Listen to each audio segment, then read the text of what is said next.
Il y a tout juste une semaine, un entrepreneur me contacte. Guillaume, j'ai besoin de lever 1 million d'euros. Il faut que tu m'aides. Et donc, dans cette vidéo, je vais vous expliquer pourquoi c'était voué à l'échec et comment on a transformé la chose pour générer une opportunité 10 fois plus intéressante. Alors, moi, premier réflexe dans ces cas-là, c'est OK, très bien, super, tu veux lever 1 million d'euros. Bien, bien, bien. Mais par contre, juste, c'est pour faire quoi? Et pourquoi 1 million d'euros? Sa réponse, bah, j'en sais rien en fait. Mais je pense que c'est ça dont j'ai besoin.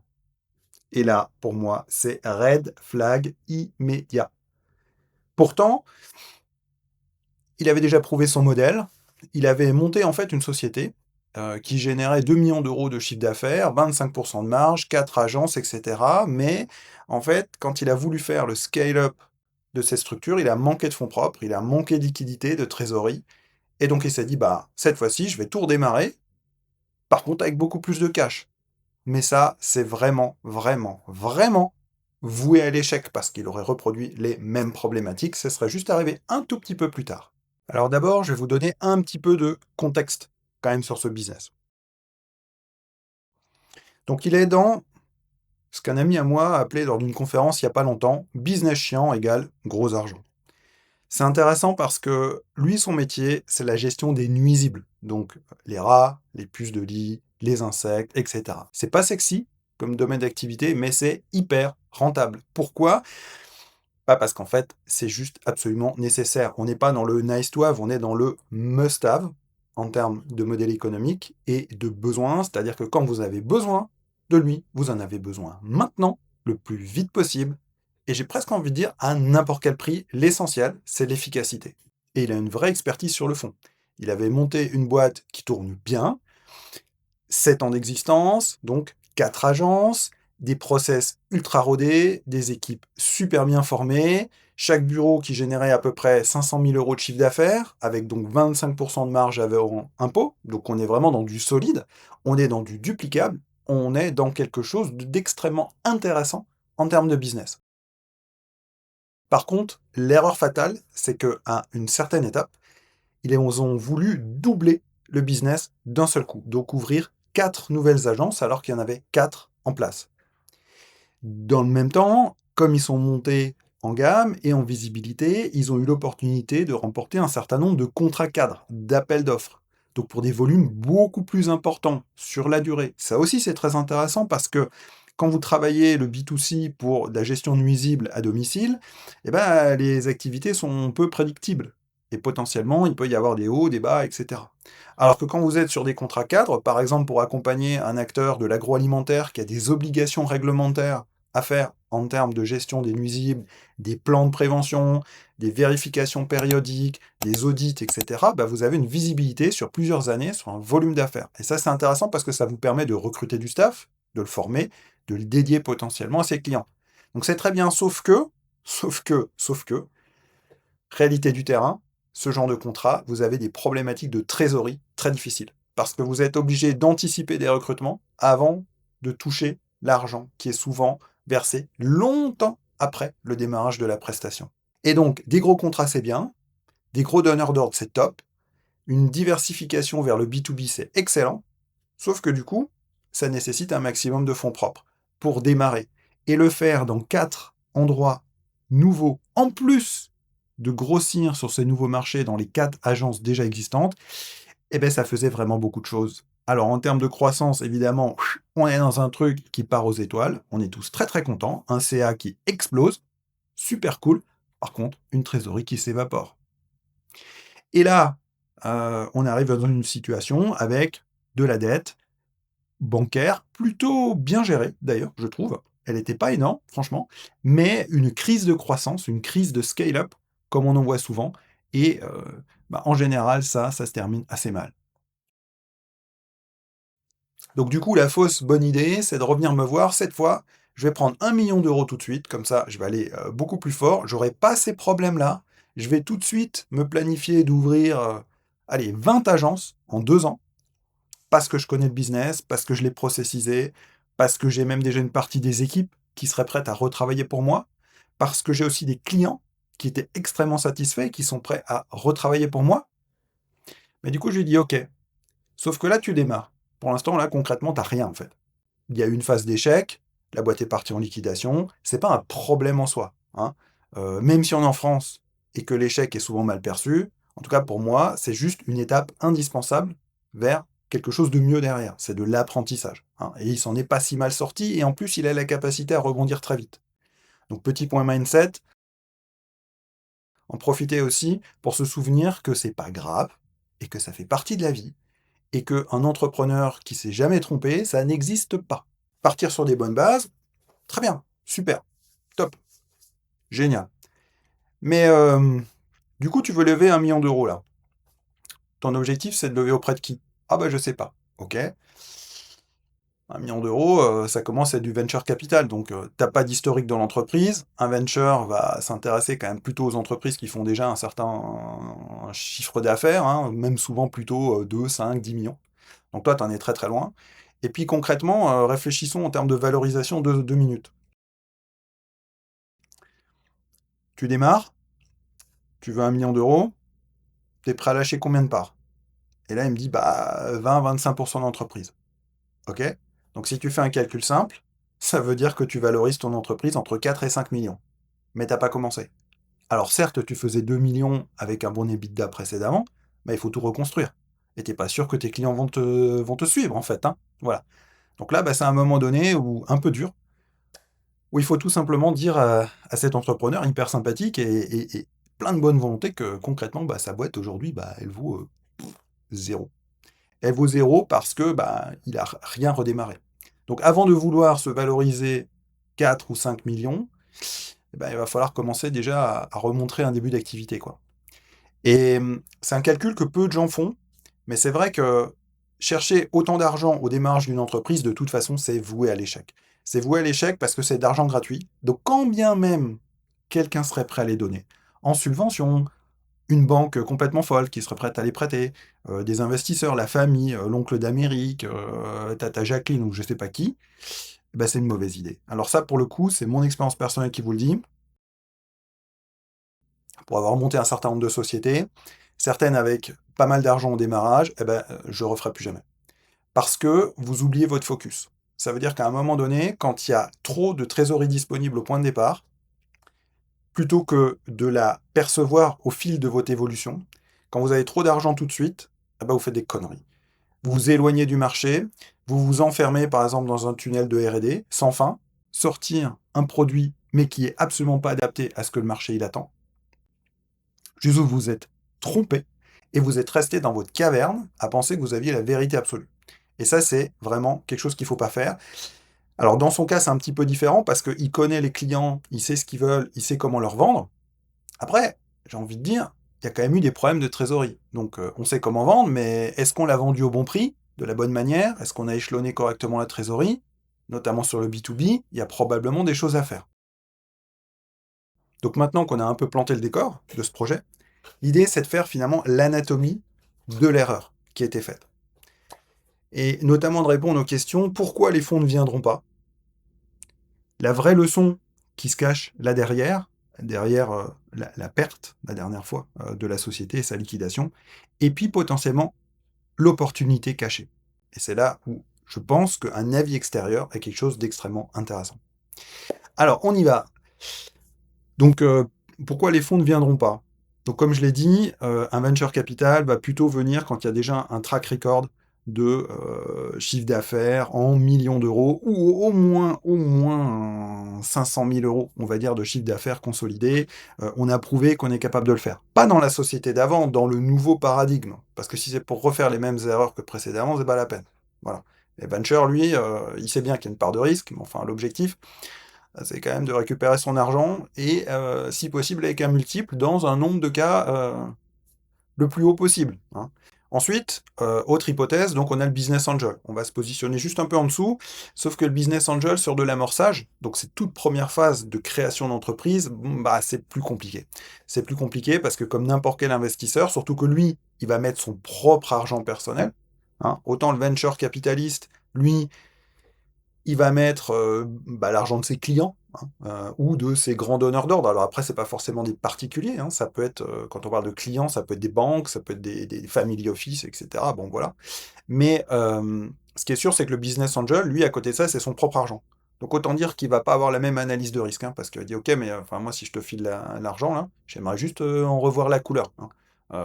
J'aimerais aussi faire un multiple tant qu'à faire, mais déjà au minimum, j'aimerais revoir la couleur» et sauf qu'on sait très bien que dans le private equity, dans l'investissement dans les entreprises, eh ben, souvent, on n'en revoit pas la couleur. Donc là aussi, c'est une histoire de statistiques. Il faut qu'à un moment donné, il y ait au moins une société qui performe beaucoup plus fort pour pouvoir compenser toutes les fois où c'est parti au trou. Mais ça, c'est un autre sujet, on en parlera dans une autre vidéo.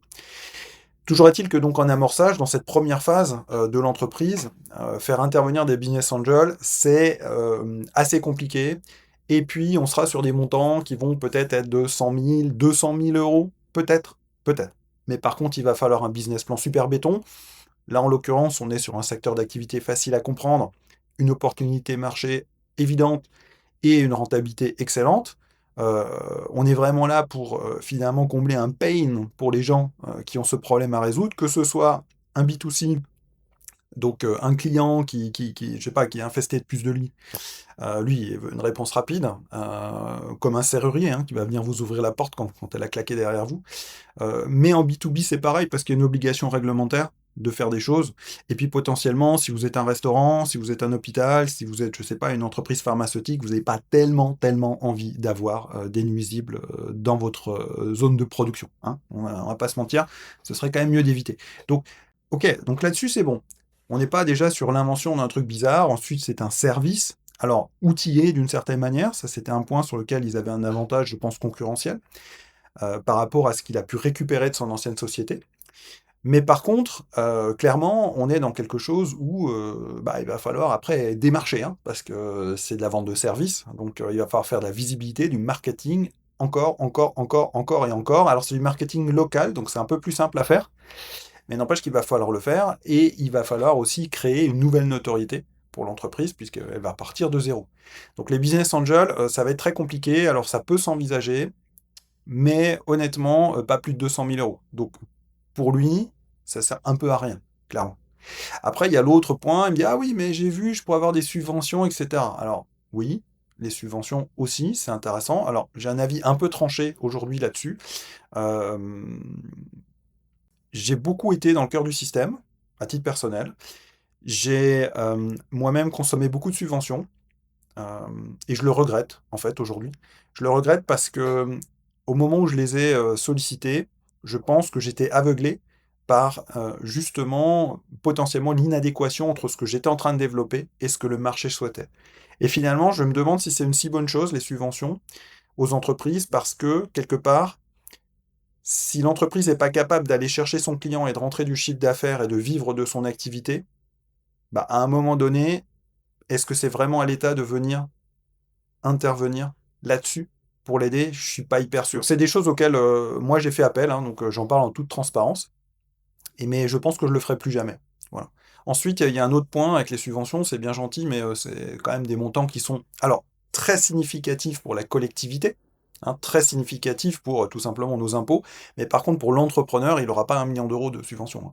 Donc s'il récupère 10 000, 20 000 € par-ci par-là, par des subventions locales, ou s'il monte à des 50 000, 70 000, à des choses plus régionales ou européennes, ou pourquoi pas même 100 000, 150 000, alors d'une part, il va falloir le collatéraliser avec des fonds propres, c'est-à-dire que si vous avez 100 000 € de subvention, ça veut dire que vous avez 100 000 € de fonds propres à mettre en face. C'est une règle européenne, hein, 50-50, minimum. Et puis très souvent, aujourd'hui, et pour le coup je trouve que c'est une bonne chose, ces subventions sont plutôt devenues des avances remboursables. C'est le cas de BPI par exemple, qui fait de la subvention et de l'avance remboursable, ou du prêt, hein. D'ailleurs ils font du prêt participatif d'amorçage, mais il faut avoir un certain chiffre d'affaires, un certain track record et tout pour démarrer. Et je trouve que c'est plutôt de la bonne gestion que de faire ça. Voilà, de pas donner, distribuer l'argent comme ça à des gens qui en gagnent pas. Je pense que c'est pas une très bonne chose. Donc tout ça pour dire que business angel, a priori, c'est mort. Venture capital, c'est mort. Subvention, ça va être long et pénible pour récupérer pas grand-chose et potentiellement qu'il faudra de toute façon rembourser. Donc quelque part, ça crée de la dette. Pour la banque, la banque, elle viendra pas parce que ou si, elle prêtera peut-être 50 000 € pour acheter, des fourgonnettes, de l'équipement pour démarrer, l'entreprise comme n'importe quelle autre entreprise. Par contre, elle viendra pas avec 1 million d'euros, voilà. Et donc la problématique aussi derrière qui se cache, c'est est-ce que tu as vraiment besoin d'1 million d'euros? Là, concrètement, là, tout de suite, non. Parce qu'en fait, si je te donne 1 million d'euros, tu vas faire n'importe quoi avec. Tu vas, le dépenser en marketing, tu vas le dépenser en recrutement, tu vas le dépenser en équipement, sauf que tu as pas forcément encore le flux d'affaires qui vont bien. Tu vas anticiper les choses. OK, c'est cool, mais là, c'est beaucoup trop anticipé. Peut-être que tu as besoin d'1 million d'euros sur les 24 prochains mois, mais pas maintenant. C'est-à-dire que peut-être que tu as besoin de 50 000 maintenant, et puis 50 000 dans 3 mois, et puis 200 000 dans 6 mois, etc., etc. Oui, OK, ça peut être. Pour financer finalement ton scale-up, quand tu auras atteint un certain nombre d'indicateurs de performance d'activité, et que tu seras en capacité de prouver que tu es sur la bonne voie, et donc quelqu'un qui viendra avec toi, finalement, participer à l'aventure et te suivre étape par étape. Ça me semble déjà un petit peu plus intéressant. Et c'est pour ça que la vraie leçon qu'il faut quand même retenir de ce qui s'est passé la première fois, c'est que il n'avait pas un problème de business model, soyons clairs, hein. Mais c'était la façon de penser le financement de sa croissance et de son business model.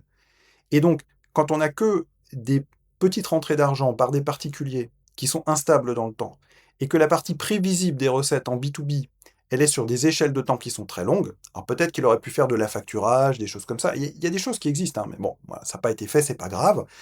Ce qui est sûr, c'est que ce dirigeant, c'est quelqu'un d'hyper volontaire, il est tout le temps à donf, et il s'est, à mon sens, tellement focalisé sur le développement de son entreprise, tellement focalisé sur la formation des nouveaux commerciaux, la formation des nouveaux techniciens, l'ouverture de nouvelles agences, qu'il a peut-être un petit peu mis de côté la partie gestion. Il a aussi voulu faire tout le marketing lui-même, alors c'est bien, sauf qu'une journée, ça fait 24 heures. Et donc, il y a un moment donné, peut-être qu'il peut donner des guidelines, peut-être qu'il peut avoir un regard critique sur le marketing, mais il y a un moment donné, il ne peut pas tout faire non plus. Et donc l'idée, c'est de ne pas reproduire les mêmes conneries, hein. Donc croissance, c'est différent que trésorerie. Et donc tu peux avoir 30% de croissance, concrètement, mais couler en 6 mois. Et c'est un petit peu ce qui s'est passé. Alors, il y a eu toutes sortes de Black Swan qui sont arrivés par derrière, et ça, c'est des choses qui arrivent tout le temps dans le monde de l'entreprise. Et donc, ça suffit pour finalement casser l'équilibre qui était assez, je dirais, précaire dans sa capacité à pouvoir avancer l'entreprise au fil du temps. Et donc là, très naturellement, il s'est dit, moi, je vais chercher du capital, je vais chercher de l'investisseur. Sauf que, en fait, je me suis dit, moi, ce qu'il a surtout besoin, ce garçon, c'est un partenariat. Un partenariat avec quelqu'un, un groupe, une entreprise, un gros investisseur, que sais-je, mais qui va être intéressé par l'aventure entrepreneuriale à côté de lui. Et qui va, idéalement, lui fournir le back-office de gestion, de marketing, euh, même de prospection immobilière pour trouver des nouveaux locaux, etc. Et qui va finalement lui permettre de se concentrer sur là où il est fort, c'est-à-dire le cœur de connaissance du métier, la formation à la fois des commerciaux et des techniciens, et puis donc l'ouverture de nouvelles agences. Mais que tout le reste, en fait, soit délégué à quelqu'un d'autre. Il n'aura probablement pas la taille critique, et ça c'est la problématique de ce marché, sur ce genre d'activité. Souvent on est sur des toutes petites entreprises qui sont explosées, les unes les autres, et qui n'ont pas la taille critique pour internaliser des fonctions support correctes. Et donc là, l'idée, ce serait plutôt de réfléchir à un partenariat d'entreprise en faisant une joint venture, donc c'est-à-dire une entreprise associée, avec une autre entreprise, mais qui a ce back-office-là, et qui va, d'un côté, il y a l'expertise métier, et de l'autre côté, il y a toute la partie gestion marketing. Et là, par contre, on est dans quelque chose d'intéressant. Parce qu'en plus, ce secteur, on sait qu'il est sous-digitalisé. On est, comme je disais, dans des micro-entreprises, il n'y a pas de process, il n'y a pas de structure et tout ça. De ce côté-là, mon client, il avait quand même déjà un step d'avance parce qu'il avait digitalisé beaucoup de choses. Il avait un vrai CRM, il avait des relances clients, il avait une gestion des process qui était pas mal du tout en termes de tracking, donc c'était pas mal, quoi. Mais c'est vrai que dans ce secteur-là, c'est très rare. Et aujourd'hui, dans le secteur de la gestion des nuisibles, on va retrouver donc ces petites entreprises et sinon des très très grosses. Des très très grosses qui sont plus spécialisées dans la gestion d'un parc de maintenance ou dans le nettoyage et qui vont proposer finalement la gestion des nuisibles comme un upsell à ce qu'ils font par ailleurs, hein, par exemple sur du nettoyage industriel, mais c'est pas leur cœur de métier. Donc la valeur ajoutée de mon client, elle est forte, c'est-à-dire qu'il a la capacité de créer une marque puissante, nationale, précise et professionnel autour de ce sujet-là, quitte à se faire racheter plus tard, hein, ça serait après la stratégie d'exit, c'est encore un autre sujet. Mais, ça permettait de voilà, de lancer quelque chose, une opportunité cachée pour moi, hein, clairement. C'est de se dire: «OK, mais on va juste pas refaire les mêmes bêtises que la dernière fois et on va plutôt chercher quelqu'un qui va nous accompagner sur la croissance de l'entreprise au fil du temps». Donc l'étape suivante, c'était de réfléchir à une stratégie de reframe de son entreprise et de son projet. Comme dit, au lieu de chercher 1 million d'euros, on va chercher le bon partenaire avec un profil cible, une structure, comme dit, avec back-office solide, trésorerie, équipe marketing, gestion, quelqu'un qui sera capable de remettre le cash nécessaire au moment où ce sera nécessaire, au fur et à mesure du scale-up. Et ça veut dire aussi de ne pas forcément le mettre tout de suite au début, et que bah, si les choses avancent pas aussi vite, eh ben, on va étaler un peu les choses. Ou s'il se passe quelque chose, là aussi, même un Black Swan, ou quelque chose de plus simple en termes de problématiques à gérer, eh ben, on aura la capacité de réadapter finalement ce plan de développement et d'avoir quelque chose de beaucoup plus smart que de se dire maintenant on va dérouler comme ça et c'est comme ça que ça va se passer. Parce que dans la vraie vie, ça se passe juste absolument jamais comme prévu. Et donc finalement, quelqu'un qui, ce partenaire, ben, va chercher des opportunités à forte marge dans des secteurs sous-exploités. On le disait parce qu'aujourd'hui, typiquement ce secteur-là, business chiant égale gros argent, et on est sur quelque chose où bah, voilà, les acteurs sont éclatés, les grands comptes délivrent une prestation qui ne sont pas forcément le cœur de leur métier, donc il y a quelque chose à faire, il y a quelque chose à prendre là. Voilà. Soit en se disant, bah, moi je vais développer quelque chose sur le très long terme, et dans 15 ans, dans 20 ans, je serai là, mais j'aurai ouvert, je ne sais pas, 200 agences en France. Soit de se dire, bah, moi, je vais déjà en monter 20 au fur et à mesure, je sais pas, dans 2 ans, dans 3 ans, dans 4 ans, dans 5 ans, je sais pas. À voir, hein, ça, chacun met un petit peu le curseur de rapidité là où il veut, en fonction de ses propres ambitions, et de se dire, bah, après, hop, je vais le revendre, et puis ça ira bien, et puis je vais prendre mes sous, puis je vais recréer quelque chose derrière. Alors, la mécanique du deal, dans ce genre de cas, bah, c'est d'essayer de faire un peu du 50-50. Donc on est loin du 20% qu'on cherche à donner à un investisseur externe, là, il faut donner du 50-50. Pourquoi? Parce que le partenaire, il va chercher du contrôle. Parce que vous n'allez pas vous associer à quelqu'un, faire une joint venture, etc., sans avoir le contrôle au minimum sur ce qu'il va faire avec l'argent que vous allez lui mettre à disposition. Donc du coup, ce partenaire, il va demander souvent 51% des parts. Et c'est logique. Donc l'entrepreneur garde 49, souvent il a l'autonomie de stratégie, de mise en œuvre, etc. Par contre, celui qui a tout financé et qui finalement assure toutes les fonctions de back-office, etc., donc en contrepartie hein, de ses parts, euh, bah lui, il va chercher à avoir un minimum de contrôle et être en capacité, le cas échéant, de dire mais là, tu es en train de déconner complètement. Et de pouvoir prendre une décision finale. Si maintenant il y a une décision finale, donc une décision finale, c'est une liquidation, c'est la fermeture d'un bureau, c'est des licenciements de personnes clés, c'est la revente. En fait, il faut que ce partenaire-là sente qu'il a la possibilité d'être au contrôle, de suivre les KPI tout le long et de prendre ce genre de décision. Et donc, si l'entrepreneur, il est majoritaire, il pourrait se faire aveugler une deuxième fois. On ne sait pas. Donc, quand on ne sait pas, on ne prend pas tellement de risques dans ces cas-là. Et en général, il faut chercher donc un 50-50, mais dans lequel le partenaire, celui qui amène tout, prend le contrôle effectif de l'entreprise à 1% près. Mais ça suffit. Et donc, l'intérêt, c'est que quand on fait ce genre de partnership, on n'a pas besoin de lever de fonds. On n'a pas de valorisation foireuse sur la base de rien, du je pense que demain je ferai 10 millions de chiffre d'affaires parce que blablabla. Typiquement, le monde de la startup que j'ai beaucoup connu.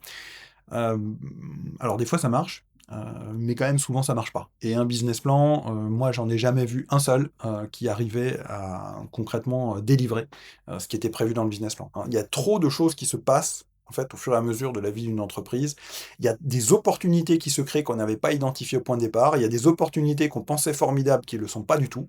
Et à un moment donné, il faut aussi se recentrer sur ce qu'on sait faire le mieux et avoir une USP, comme on dit, et Unique Selling Proposition, qui est vraiment différenciante, et donc peut-être réfléchir à un ou deux avatars clients, mais pas plus, et voir exactement ce qu'on leur offre, et après processiser le truc, et faire en sorte de mettre les éléments qui vont bien pour gérer correctement la trésorerie. Ça, c'est très très très important. Donc là, du coup, on est sur, en mécanique de deal, voilà, un partnership 50-50. Il y en a un qui a l'expertise métier, le process opérationnel, le développement commercial, la formation des équipes. Voilà, c'est au cœur du terrain, à proximité du client. Et puis le partenaire, lui, il est plutôt dans le financement, au fil de l'eau. quand il y en a besoin, des blocages successifs, des milestones, sur la base de KPI atteints et sur la base de KPI à venir. Voilà, calibré, systématiquement. Et puis, bien sûr, il assure le back-office, le marketing, la gestion administrative, toutes ces choses qui font perdre le focus, finalement, au dirigeant d'entreprise, surtout à celui qui veut aller vite et fort. Et ça évite de recruter en interne, parce que ce partenaire, il a déjà ces équipes-là. Donc, OK, il y aura une partie du temps, je ne sais pas, et il y aura peut-être les équipes marketing, ils vont peut-être bosser 2 mois dans l'année pour ce projet-là, mais de toute façon, ils sont déjà là. Et en plus, l'intérêt pour le partenaire, c'est que dans le cadre de cette nouvelle activité, il est sûr d'avoir une utilisation de ses ressources qui est correcte et qui est cohérente avec ses autres activités. Parce que du coup, ce sera les mêmes process, les mêmes personnes, le même équipement. Et donc, on est dans quelque chose qui a du sens en termes de création, je dirais, d'un groupe ou d'un conglomérat à un moment donné. Et donc, ça marche bien parce que justement, les rôles sont clairs et sont bien définis. Chacun sait ce qu'il a à faire entre le dirigeant d'entreprise, le créateur, et le partenaire. Chacun a un peu ses éléments. Ce qui est intéressant aussi, c'est que du coup, on n'est pas sur un tour de table complexe, on va discuter les clauses de sortie tout de suite, etc. Ça va être super pénible. Là, on est dans, finalement, il y a une dilution potentielle, mais progressive. C'est-à-dire qu'au bout d'un moment, peut-être que le partenaire dira, bah, moi, j'ai envie de te racheter 10% de plus, etc. Et peut-être prendre le contrôle à terme. Ou, encore une fois, une stratégie de sortie peut être tout simplement de revendre. Mais donc, c'est beaucoup plus simple. Et le scaling, du coup, il a beaucoup plus de probabilité d'arriver. Parce qu'il y aura beaucoup moins d'erreurs de trésorerie qui seront faites, parce qu'il y aura ce back-office derrière, il y aura ce contrôle, il y aura des process, encore une fois, c'est des questions de comment est-ce que je demande des avances dans mes contrats cadres, comment est-ce que je me les fais payer, sans aller dans des logiques très compliquées de pénalités, etc., qui ennuient tout le monde. Mais simplement s'assurer à un moment donné que le client a bien compris que toi, si tu veux délivrer la meilleure prestation, et c'est ce qu'il attend, eh ben, il faut aussi que tu aies les moyens de le faire. Et donc, pas d'être payé 6 mois après. C'est des choses aussi que j'ai pu connaître, et c'est vrai que ça met parfois dans des difficultés assez importantes. Donc, il faut que les choses soient très claires. Et si toi, tu arrives en tant que petit chef d'entreprise, tu viens de démarrer, c'est compliqué. Par contre, si tu es adossé à un groupe plus gros, qui a peut-être un système de relance qui est déjà très aguerri, avec des appels téléphoniques, etc., pour relancer sur les paiements des factures, avec peut-être un contrat d'affacturage avec une société tierce, etc., bah, du coup, tu es beaucoup plus serein pour faire ton développement. Et surtout, c'est pas toi qui t'en occupe. Vraiment, les rôles sont très, très, très, très bien séparés. Et ça, c'est vraiment de la charge mentale en moins qui permet de se concentrer sur là où on est bon. L'idée, c'est pas d'essayer de tout faire. C'est pas l'étoile de mer, ça sert à rien. L'idée, c'est de se concentrer et de creuser là où on est vraiment fort. Et de laisser le reste à d'autres personnes. L'intérêt là, c'est que vous n'êtes pas obligé de les recruter. Donc ça évite aussi d'avoir tout de suite une équipe de 5 ou 10 personnes pour s'occuper de tout ça, parce que ça, bah, ça coûte de l'argent. Et quand vous êtes dans une prestation de service comme celle de la gestion des nuisibles, avoir une grosse équipe back-office, c'est pas forcément une très bonne chose. Donc voilà, c'est de la mutualisation intelligente et un avancement intelligent. Et puis je dirais que du coup, le dirigeant de l'entreprise, il peut aussi s'appuyer sur l'expertise et l'expérience des dirigeants du partenaire. Et ça, c'est quand même extrêmement fort aussi parce qu'il aura peut-être accès à un directeur financier high level, il aura peut-être accès à un directeur juridique high level, il aura peut-être accès à un stratège high level. Et donc finalement, on se retrouve dans une équipe. Et ça change aussi tout au quotidien. Donc dans cette recherche, bah, il se trouvait que j'avais une idée en tête parce qu'il y a ce genre de profil que je connais, tout simplement. Quelqu'un qui m'en avait fait part il y a quelque temps, qu'il était potentiellement à la recherche de développement. Alors c'était plus dans une logique peut-être de rachat d'entreprise. Mais je me suis dit là, on a quand même un créateur qui maîtrise extrêmement bien le sujet, qui avait quand même monté 2 millions d'euros, 25% d'EBITDA. Bon, on était quand même dans quelqu'un qui connaît son métier, qui sait vendre, qui a l'habitude de le faire. Et donc, je me suis dit, bah là, ce serait intéressant de les mettre en relation. Ce partenaire-là, bah, c'est un groupe qu'on peut presque qualifier de familial. Voilà. Il fait déjà des services B2B, donc quelque part, on est déjà là-dedans. Il cherche à se diversifier, il a de la trésor solide, il y a des équipes, etc. Bon, par contre, il connaît absolument rien au sujet de gestion des nuisibles, mais ce sujet l'intéressait parce qu'on sait, encore une fois, qu'on est dans quelque chose qui est peut-être pas sexy, mais qui est rentable et surtout qui a aucune probabilité d'aller à l'échec. C'est-à-dire qu'il y a aujourd'hui un certain nombre de secteurs d'activité ou d'entreprises qui se lancent, pas que des startups, pour proposer des produits, mais on n'a aucune idée, si ce produit va trouver son marché, à quel prix, est-ce que ce sera rentable, et cetera. Là, on est tranquille, quoi. Et donc, bah, finalement, mon rôle après, ça a été de les mettre en relation et moi, j'ai envie de dire que le match est parfait. C'est ma perception. Parce qu'il y en a un qui apporte la structure et l'autre qui apporte l'expertise. Donc c'est vraiment ce qu'on recherche. Maintenant, le deal n'est pas encore fait. Donc, à ce stade. Donc l'idée, c'est déjà de les mettre en relation et de très, très bien briefer aussi l'entrepreneur sur qu'est-ce qui sera attendu derrière par le partenaire. Parce que c'est très important que la rencontre soit tout de suite efficace. Si le premier contact, hein, c'est toujours important. Donc si premier contact, le partenaire se dit: «Ouais, mais c'est OK. Celui-là, là, il est gentil, mais c'est un guignol ou il maîtrise pas son sujet, il maîtrise pas ses chiffres, en fait, il a eu de la chance, il n'arrivera pas à l'avoir une deuxième fois, c'est pas la peine». Et à l'inverse, si, le chef d'entreprise, le créateur, il se dit: «Oui, mais bon, moi, j'ai pas tellement envie de lâcher la moitié de ma boîte, c'est quand même moi le patron, c'est moi qui veux décider de tout et puis, j'ai rien à apprendre de personne». C'est pas ouf, quoi. C'est pas ouf et je pense que c'est pas une attitude constructive. C'est pareil dans le passé, j'ai eu l'occasion de créer des boîtes seul, je le ferai plus jamais. Aujourd'hui, toutes les structures que je crée, c'est systématiquement en association.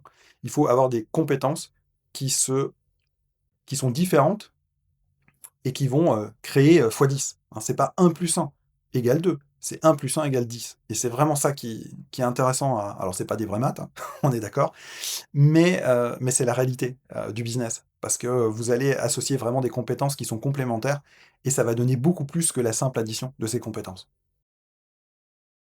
Et donc de toute cette histoire que je viens de vous raconter, mais qui est réelle, hein, qui est vraiment arrivée il y a quelques jours et qui s'est décidée en extrêmement peu de temps, quelles sont les leçons finalement qu'on pourrait en tirer et qui sont applicables pour vous? Alors déjà la première, c'est que en termes de résultats, on a mis, très concrètement 2 jours à identifier le problème, à trouver une solution et à organiser le premier call avec le partenaire potentiel. Donc on n'est pas parti en 12 mois de galère de levée de fonds, hein, parce que ça aussi, les subventions, les levées de fonds, c'est très, très long. Alors un groupe de business angels, ça peut prendre 2-3 mois, parce qu'ils vont faire des due diligence, donc des audits et cetera, mais ça peut aller quand même relativement vite, surtout si c'est une création d'entreprise et qu'ils acceptent quand même d'y aller. Par contre, une levée de fonds, c'est 6-9 mois. Les subventions, c'est 6-9 mois, entre le moment où vous déposez le dossier et le moment où vous avez l'argent sur votre compte. Heu et encore, quand je dis 6-9 mois, pour les levées de fonds, ça peut aussi très bien durer, 2 ans, hein. Parce que justement, ils vont vouloir vous observer dans la durée et sur votre capacité à accomplir ce que vous avez annoncé. Et c'est très, très, très, très important. Donc dans le cas d'un partenariat, c'est complètement différent. On va se dire: «OK, on part ensemble». Donc on va définir les règles ensemble, on va faire les choses ensemble, on va se mettre nos KPI ensemble, nos objectifs et cetera. Bam, bam, bam, bam, bam, bam, bam. Donc là, en fait, ça a duré quelques jours et c'était plié. Ensuite, bah, l'intérêt de tout ça, c'est que, bah, comme le groupe, il a de l'argent à investir et que, l'entrepreneur, il est disponible, il a des équipes, des anciennes équipes qui sont prêtes à travailler pour lui à nouveau. Il a potentiellement des clients, ça veut dire qu'il peut redémarrer l'activité from scratch quasiment demain et ça, c'est quand même quelque chose de très intéressant et puis donc il peut avoir une première agence opérationnelle en, j'ai envie de dire quelques jours, mais on va dire quelques semaines, le temps de faire tout l'administratif qui va derrière. Mais sauf que cette fois-ci, il démarre avec les process de la dernière fois, qu'il aura adapté à son nouveau paradigme, notamment en termes de gestion de la trésorerie, et donc ça va partir, mais alors, mais beaucoup, beaucoup, beaucoup plus vite.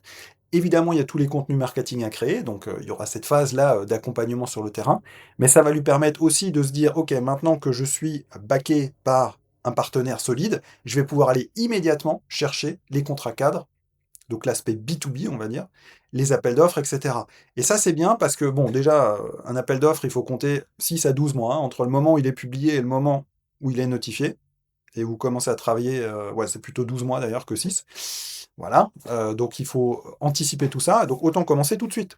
Les contrats cadres, ça peut aller beaucoup plus vite. Si une entreprise a un besoin, elle arrive en bout d'échéance avec son ancien prestataire et cetera, elle peut très bien démarrer, sur une période de 2 à 4 semaines.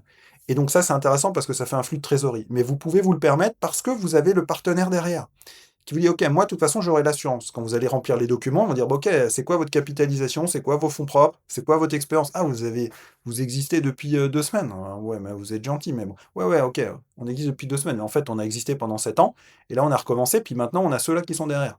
Donc autant vous dire que c'est plus la même histoire. On est dans quelque chose qui, a toutes les chances de réussir et puis on a des fonds propres, on n'aura plus les problèmes de la dernière fois. Voilà. Et du coup, bah, vous pourrez peut-être donner du chiffre d'affaires consolidé, du groupe et ce genre de choses-là et là, bah, ça rassure autrement. Parce que sinon, si vous démarrez à partir de zéro, il va vous falloir 3 ans pour pouvoir signer vos premiers gros contrats. Donc là, c'est complètement différent. Et donc l'objectif, hein, en tout cas, qui est affiché, c'est d'ouvrir 20 agences en France dans les 2 ans. C'est chaud, hein? Mais bon, cette fois, normalement, ils ont les moyens d'y arriver. Ils ont l'expérience, l'expertise, ils ont les fonds, ils ont la structure, ils ont l'énergie, l'envie. Sky is the limit, hein, comme on dit. Donc, en tout cas, si je devais retenir, le travail fait avec ce client, en tout cas pour l'instant, à ce stade, où j'enregistre la vidéo là, en fin juillet, 2025, on verra de quoi l'avenir est fait. Mais, je pense qu'il a bien fait de m'appeler. Mais c'est pas pour faire de la promotion, de bas étage, mais je pense que 99 des gens lui auraient conseillé de faire un business plan, de va voir les business angels et cetera et cetera. Sauf qu'en fait, quand quelqu'un est déjà passé par là et connaît les rouages des 2 côtés, parce que en tant qu'investisseur aussi, hein, je participe à un groupe de business angels, bah, je sais juste que ça marche pas quoi, en fait. Donc l'idée c'était, voilà, parfois la meilleure levée de fonds, c'est celle qu'on fait pas. Hein, c'est comme en immobilier, parfois, le meilleur achat immobilier, c'est le bien qu'on n'achète pas. Parce que derrière, ça va être des galères, parce que ça va être long, parce que ça va être compliqué, parce qu'on va être frustré. Et donc, en fin de compte, là, dans ce projet-là, à mon sens, ce qui compte, c'est pas tellement l'argent. Parce que je reste persuadé que de l'argent, et pour avoir levé des fonds régulièrement et continuer à le faire, l'argent, il y en a toujours. À partir du moment où l'opportunité est belle et la rentabilité est là, en fait. Et où les investisseurs, quelle que soit leur nature, soient baqués par des garanties sérieuses de récupérer à minima leur capital. Des choses que, par exemple, je ne faisais pas il y a 15 ans. Bah, ça change quand même les choses, mais on apprend aussi par la vie. Donc, comme lui, j'ai appris. Et donc, ce que je sais aujourd'hui, c'est que c'est pas vraiment l'argent qui compte, encore une fois, c'est plus la structure. Et comment on va le faire. Et quel est le plan. Le plan A, le plan B, le plan C, le plan C', C dièse, etc. Tac, tac, tac, toutes les variantes. Ok, l'idée, c'est pas d'intellectualiser pendant 2 ans, hein. L'idée, c'est juste de se dire, ok, quels sont les risques, comment est-ce que je les maîtrise? Les risques macro. Je me donne des guidelines. Et après, s'ils arrivent, là, je creuserai un peu plus profondément. Ou si on sent qu'ils commencent à arriver. Par contre, ça sert à rien non plus d'intellectualiser pendant 1000 ans tous ces risques-là qui ont quand même potentiellement une probabilité très faible d'arriver. Et surtout, spoiler alerte, je pense que 9 fois sur 10, les problèmes qui vont arriver, c'est pas ceux qui avaient été anticipés. Il faut juste être dans l'état d'esprit de se dire, il y en aura. Donc il faut que je me mette en place des indicateurs et des signaux faibles qui vont me permettre de les anticiper pour éviter que ça devienne en grosse catastrophe. Donc j'espère que ce cas d'usage et cette vidéo vous a intéressé. C'était une histoire que je raconte, mais qui est basée vraiment sur la réalité. Je la retranscris bah, comme je l'ai perçue, exactement. Ça fait partie de mon travail aujourd'hui, d'accompagner des sociétés comme ça. Et il faut bien toujours être vigilant. Donc quand un business model qui marche, le problème, c'est jamais le capital. Le problème, c'est la structure, c'est les process, c'est la gestion. Et c'est surtout, surtout, surtout la trésorerie. Voilà. C'est la stratégie de financement dans la durée. C'est pas le capital en tant que tel.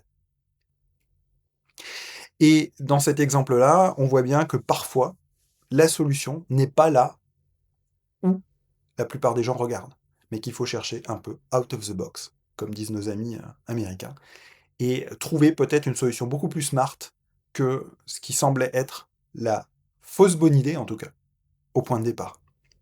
Donc si vous avez des expériences similaires à raconter, ou si vous avez approché des entrepreneurs qui ont vécu des aventures qui se sont bien terminées ou mal terminées, mais un petit peu dans ce genre de principe, ou si vous avez déjà eu l'expérience de ce genre de partenariat avec un gros acteur installé, solide, qui vous livre le back-office pendant que vous vous concentrez sur le développement de l'entreprise, eh ben, écoutez, je serais ravi de voir toutes ces histoires en commentaire. C'est toujours très intéressant de partager ce genre de choses parce que ça permet d'éclairer ses propres parcours et parfois ça laisse une petite bribe dans un coin de la tête et qui va faire qu'au moment où une situation vous arrive, vous allez vous souvenir: «Ah mais j'ai entendu quelque chose comme ça un jour. Qu'est-ce qu'il avait fait déjà? Ah ouais. Et pourquoi il avait fait? Ah ouais. Est-ce que c'est pas une bonne idée pour moi?» Alors peut-être pas, Mais je pense que c'est quand même assez intéressant de garder toujours ça en tête et de venir finalement, compléter sa culture du business et rien ne vaut les expériences vécues, réelles.